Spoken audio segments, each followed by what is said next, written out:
और हॉर्मुज को लेकर ईरान ने बड़ा दावा किया है। हॉर्मुज पर ईरान का पूरा नियंत्रण, यह दावा अभी भी कर रहा है ईरान। गुजरने वाले जहाजों को आदेश मानने होंगे।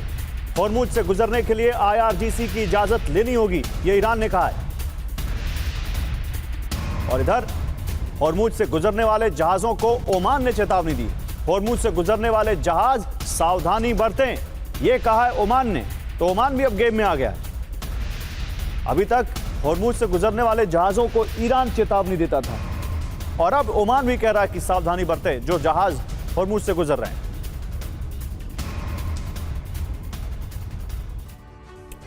तो हॉर्मुज पर आर पार ईरान वर्सेस अमेरिका, 9 पॉइंट में पूरी खबर समझिए। हॉर्मुज पर ईरान का नया दावा। हॉर्मुज पर ईरान का पूरा नियंत्रण है।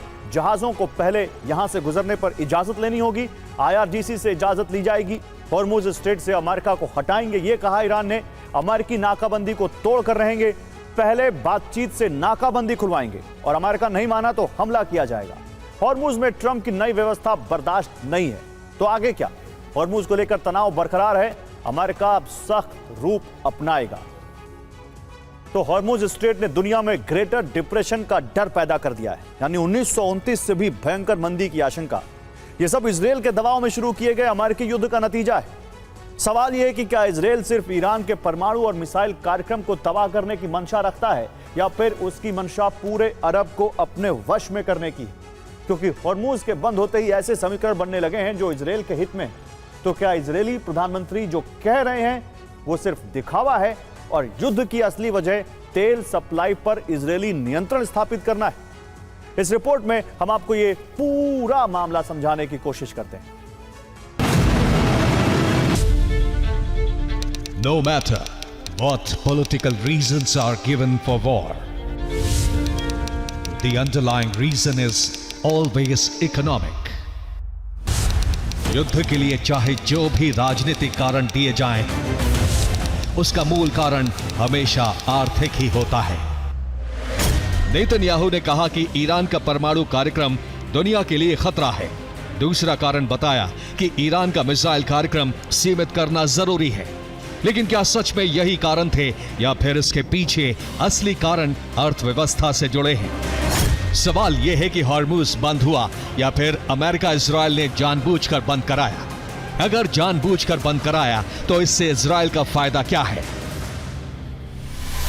अमेरिका इजरायल जानते थे कि हॉर्मुज बंद होते ही तेल निर्यातक देशों की अर्थव्यवस्था पर बुरा असर पड़ेगा। अमेरिका इजरायल ये भी जानते थे कि युद्ध छिड़ा तो ईरान खाड़ी देशों पर हमले करेगा।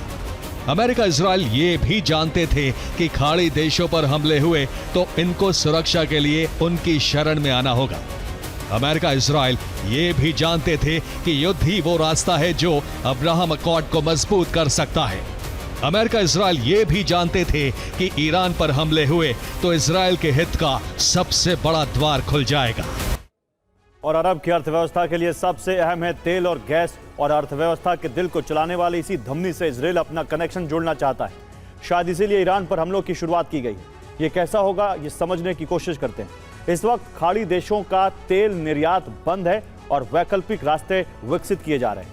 फिलहाल कई छोटी बड़ी तेल पाइपलाइन सक्रिय हैं और भविष्य का संभावित मॉडल कुछ इस नक्शे की तरह हो सकता है। UAE की एडकॉप पाइपलाइन को सऊदी अरब की ईस्ट वेस्ट पाइपलाइन से जोड़ा जा सकता है।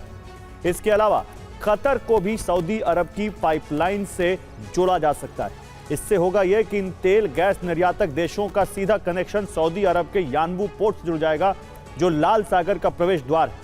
अब यहां से तेल और गैस टैंकरों के जरिए रवाना होंगे। ये स्वेज नहर से नहीं बल्कि अकाबा की खाड़ी होते हुए इजरायल के इलाद पोर्ट पर पहुंचेंगे। यहां से इजरायल की इलाद एश्केलोन पाइपलाइन का इस्तेमाल होगा, जो पहले से 12 लाख मिलियन बैरल तेल रोजाना भूमध्य सागर तक पहुंचा रही है। इस पाइपलाइन से खाड़ी देशों का तेल भूमध्य सागर पहुंच जाएगा। ये स्वेज नहर से तेज, सस्ता और सुरक्षित रास्ता होगा। शायद इसीलिए हॉर्मुज बंद कराया गया ताकि तेल आपूर्ति पर इजरायल का नियंत्रण हो सके।